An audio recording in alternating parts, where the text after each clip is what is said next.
Har bir aka-ukaning orasida baribir kelishmovchiliklar bo'ladi-yu, sabab. Bundan bir taxminan 15 yil oldinda ukam bilan jicha tortishib, hazillashib, ukam yig'ladi. Yig'lagan paytda dadam eshitib olib chiqdi-da, uch aka-ukani o'tkazib bu yoniga. O'g'larim degan, senlarda degan bir-biringdan yaqin odaming yo'q degan. Ota-onang bor, senlar bir-biringga yaqin odamlarsan.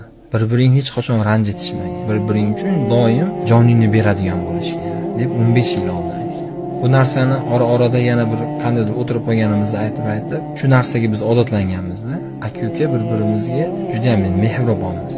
Aka-ukaning mehribon bo'lishligiga ota-onaning roli juda katta bo'lar ekan. Ba'zi oilalarda katta o'g'lini kamsitib, agar kichik o'g'li yaxshi pul topsa, kichik o'g'lini yaxshi ko'rib, maqtab, hamma tomonidan qo'llaydigan katta o'g'lini kamsitadi. Ota-ona hamma farzandiga mehrni bir xil berish kerak o'z hayotda. Nimaga? U ham o'zini farzandi, bu ham o'zini farzandi. Qaysi farzandga qanday rizq berishni Alloh